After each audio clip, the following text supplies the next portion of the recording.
This program on Eagle Community Television is brought to you in part by Ellsworth Steakhouse, Gillies, Millwood Realty, Anita Hoffines, Pizza Hut, Robson's Card and Gift Shop, Sites Drug.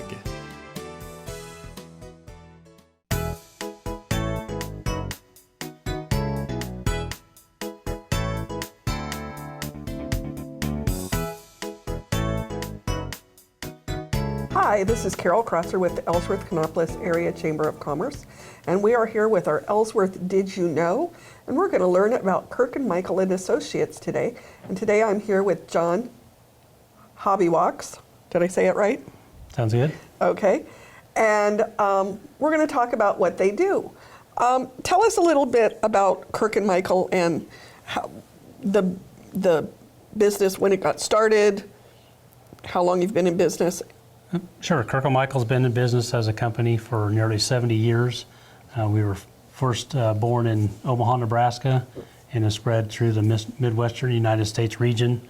Kirkham Michael acquired this office in Ellsworth in 1990 from Van Gundy and Associates at the time.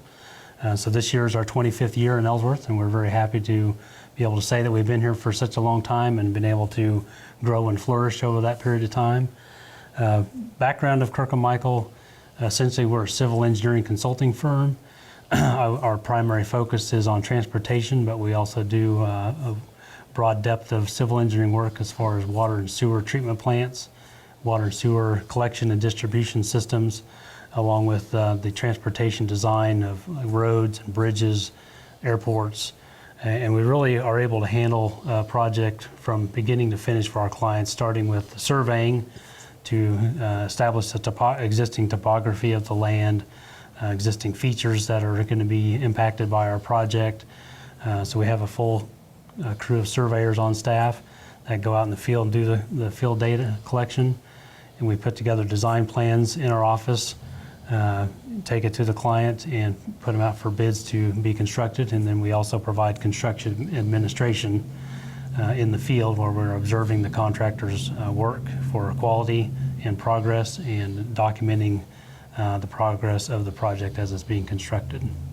And we were talking a little bit before we got started this morning about how long a project takes. And we have a big project that you're working on right now in front of us, and it's between Cimarron and Dodge City. And we were talking that it was supposed to be, it will start in 2018, but you guys have been working on it for a long time. That's correct. And this project is a very large project. It's taking an existing urban 2-lane highway and expanding it to a 4-lane divided highway. And this is the largest project we're working on right now for design. Planning for this project really started probably back in the early 2000s when KDOT did some public involvement meetings, and this project was identified through KDOT's public consult process. We got involved with the project in 2011 with the initial survey and further public hearings, public involvement efforts, and planning of the project. A project of this size has a lot of environmental concerns involved. KDOT reviews the potential impacts to threatened and endangered species. There's a lot of archaeological concerns because we are affecting such a large footprint. Essentially, we're expanding the existing right-of-way by 2, maybe even 300 feet in width in some areas. And so there's, out in this part of the state, there's historical trails. The Santa Fe Trail is one of them that's got a pull-off located along the highway. And so there was a lot of archaeological background data collected, looking at items that may be protected or salvaged if they're going to be impacted by the project. And those processes can take several years sometimes in the planning process. And then where we're at right now, we just finished our preliminary plans. So we're about 50% done with the plan design process. And KDOT's going to start entering into the right-of-way acquisition process, which then again can take about 2 years to meet with landowners and talk about purchasing their properties for new right-of-way. We work on a wide variety of projects. This being a large one takes a long time to plan. Some of our smaller projects we may only have a few weeks of planning, and then design only takes a few months, and we can get them under construction within the same year that they get started. Most of our projects, a lot of like our county bridges, for instance, are usually on about a 1 to 2 year design cycle to go through the environmental evaluation process, right-of-way acquisition, design of the project, and then construction would start after about 2 years of that planning process. So what are some of this you said was a big one. What are some of the other big ones you've worked on? Some of the other current big project we're working on is the pavement replacement design through the city of Ellenwood. Again, we started on that project back in about 2010, 2011. And that project has evolved as we've gone through it, but it started as a pavement replacement on Highway 56, basically from the west city limits of Ellenwood clear to the east city limits of Ellenwood. It's evolved through the process of design. It was identified that Ellenwood has some issues with flooding in town that they asked KDOT to consider helping them address.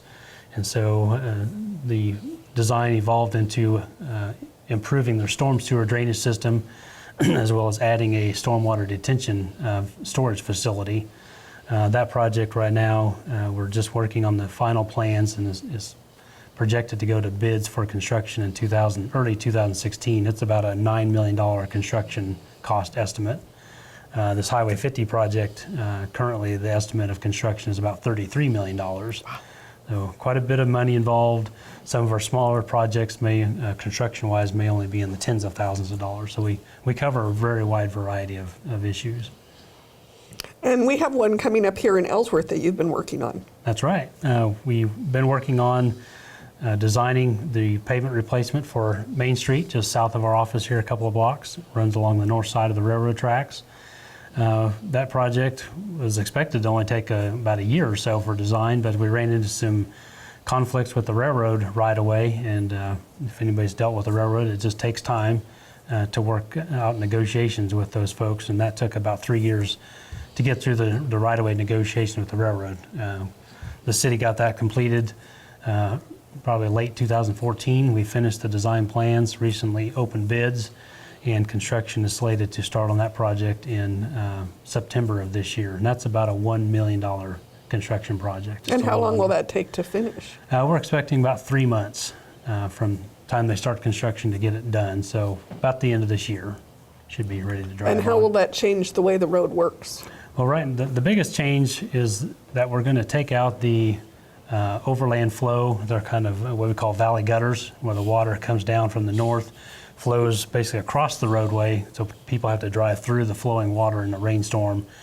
We're going to put in box culverts at those 2 locations so that the water will flow under the roadway and people will drive over the water, and hopefully greatly reduce the odds of ever getting your car stranded in the water out there again. Yeah, that'll make this past Arizona resident much happier. One of the things in Arizona is you don't go through water like that. So that's right, yeah. It's been... The rain is so rare in Arizona, they don't plan for it. Well, and it's so fast when it does come. So That's right, that's right. So, so what do people need to know about that and how that's going to impact them while it's going on? Well, in that specific project, the road is going to be closed for most of that 3 months. And so basically from Douglas Avenue out to what a lot of people call the low road that goes to Canopolis will be closed during construction. So if you use that route frequently, you just need to be aware you'll have to find an alternate to get around. First works pretty good. That's right. But the upside is that we're putting back concrete pavement, and the existing asphalt roads getting pretty deteriorated and getting pretty rough. So it should be a lot better riding surface when we're done, and should last for a lot of years. That's wonderful. What are some of the other projects that you've worked on that maybe I saw a lot of awards around the room. Tell us about some of those. Some of the awards around the room here, one we just recently finished was a streetscape project for the city of Cortland, which is up in Republic County, west of Belleville, just off Highway 36. And that project was primarily working on sidewalk improvements in their downtown area. Also involved putting up new street lighting. They had just plain wooden poles for their street light poles before, and pretty standard luminaries. We put up decorative precast concrete poles and more decorative lighting luminaires, replaced all the sidewalks. The city clerk had done some research and found that their sidewalks really hadn't been touched since they were originally constructed in the early 1900s. Oh, wow. So some of their sidewalks were pushing 100 years in age and were getting pretty deteriorated. So we worked with them to design sidewalk replacements and improve their ADA compliance for accessibility, and submitted the project, as it turned out really nice, for an ACEC, which is the American Council of Engineering Companies Public Improvement Award for a small town, and it was granted the award for last year. Another project that we're very proud of is the concrete overlay on I-70, which is just right north of town here. We did a portion in Lincoln County, so you have to go east just a little bit from the Highway 156 junction. But it was an asphalt pavement on I-7, excuse me, on I-70. It was starting to get kind of worn down, and probably the main safety improvement that we did with that project is that the cross slope, or from the center line out to the edge of the road, was out of compliance with today's standards. It was overly steep in some areas, overly flat in other areas, especially on the curves. And through our design process, we corrected those slopes to bring them into today's design standard compliance. And we noticed over the years, and there was a few areas that were more likely to see accidents, and the curves had become flat in those areas, which makes it harder to hold your vehicle on the roadway because you don't have the banking like you would on a racetrack. And so in our design process, we increased the slopes to help people keep on the roadway more readily. That project, the award really is for the contractor's paving efforts, that they won a pavement smoothness award for laying that down. And if you leave out there driving on it, it is a very nice road to drive on. We also were hired by Kirkham, or excuse me, by KDOT to assist with the inspection of that project. And so we feel like we did play a hand in that smoothness. We were out there assisting KDOT and the contractor with materials testing of the concrete and observing their paving operations while they were out there. The total project went, I think, all the way through Ellsworth County as well as that portion of Lincoln County. I-70 just cuts through the very corner, southeast corner of Lincoln County. So many things to think about when you guys do this. Who would have thought that you had to bank the corners and keep our cars on the road? I would have never thought of that. I mean, I know the banking to keep the water off of it, but I never thought about keeping your car on it. So what are some of the things that someone who maybe has an interest in becoming an engineer or whatever would need to do? Well, here in our office, we employ, I would say, grouped into four basic positions. One you mentioned is engineers, and we're all civil engineers in this office. Now, you don't necessarily have to study civil engineering to be able to do civil engineering. I have known people in other organizations that studied mechanical or maybe nuclear engineering and then end up doing civil as their career. So we have civil engineers, we have survey staff, we have construction inspectors and materials testers, and then we have our administrative staff that does our bookkeeping and front office duties like that. The surveying engineers and construction inspection staff are all pretty heavily involved in mathematics. And so if you're looking at that region, mathematics is very important. And the inspection staff, basic math really is where we get to, maybe some geometry and algebra, trigonometry, where you're figuring the areas of shapes, circles, rectangles, triangles. Where engineering, you might get into more of the algebra stuff, where you're really designing curves and trying to find radiuses and calculate tangents and things like that. But having a background in math is not very helpful in those three categories. For the front office staff, we have one of our people that does a lot of the accounting duties, billing, so mathematics is also essential to her job, but then writing skills that they help us with, a lot of the letter writing and just answering the phone, so having good people skills is very beneficial. As far as an engineer specific, that's what I am, so I could probably speak more to that or that job more in particular. But studying mathematics and science in school is really your primary focus. I started off working for the state government, and so I was more involved with construction projects on site. Having gotten into the private consulting world, I found that having people skills is hugely beneficial. Having writing skills, because we have to go out and win our work typically, so we need to go out and be able to sell our services and our people to clients, whether it be state government, city government, counties, as well as private sector developers. Writing proposals or statements of qualifications is a significant factor on how we win our work as well, so we need to have some writing skills.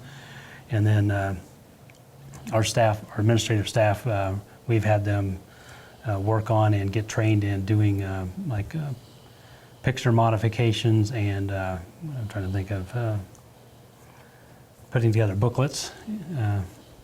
I'm not thinking of the right terms. Proposals and things like that. Proposals and things. Dealing with graphics software programs and wordsmithing programs. So there's a lot involved. There's a lot involved. There's a lot more than just doing math and drawing stuff on the computer. But playing with the CAD software is fun. We talked about Google Earth has come a long ways. If anybody out there is a user of Google Earth, you can get on Google Earth now and actually see aerial views of your town, or zoom in on your house and see where you live, the school you're going to if you're in school, or if you want to explore different parts of the world. With our projects, technology has advanced in the recent past, so we can take our CAD files, which is the drawing of the project, and export that onto Google Earth and actually see how it impacts, say, a house. If we're acquiring right-of-way along the side of a highway, we can show those lines on Google Earth and say, well, how close is it to this person's house or to their fence on their farmland, things like that, and get a real-time view of how it impacts their properties. That's been very beneficial in that respect. It sounds like it. And it's just fun to play with, too. It is. It most definitely is. Anything else you'd like to tell us? Here in Ellsworth, we employ 24 people out of our Ellsworth office, and we cover basically the region of Kansas west of Salina as far as where we do our projects. Like I mentioned at the beginning, we do mostly transportation projects, but we're also building a very good background in doing municipal city projects with either street improvements, doing traffic studies, traffic signal designs. We're doing water and sewer improvement projects. And so we work all over the western 2/3 of the state. We are doing a few projects in the eastern part as well. Airport projects, one of our neat projects we've done recently is reconstructed the runway at the Lyons Airport. And we're currently just completed the design and bidding for a runway extension, so it will make it accessible to larger aircraft that need longer runway space, and that project is going to go into construction this fall sometime. We don't have an exact date as of yet. So that's a neat project to be able to go out and work on those airports, improve their facilities.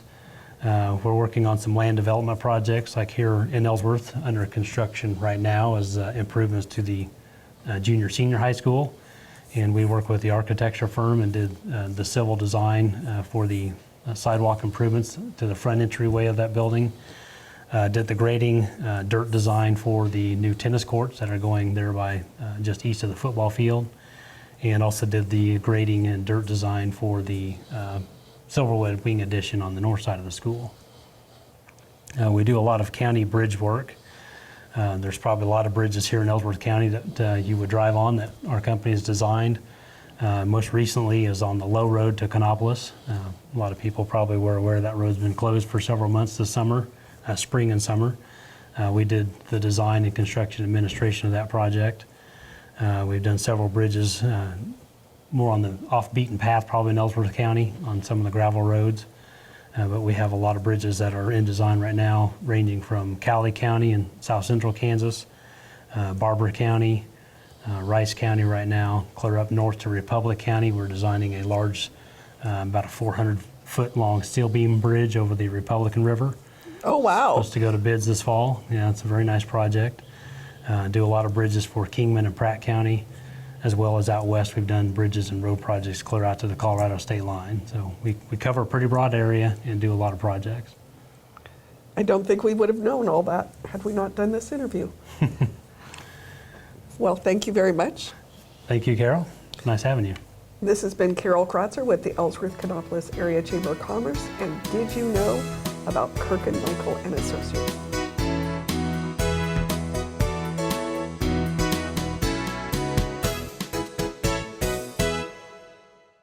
This program on Eagle Community Television is brought to you in part by Ellsworth Steakhouse, Gillies, Millwood Realty, Anita Hoffines, Pizza Hut,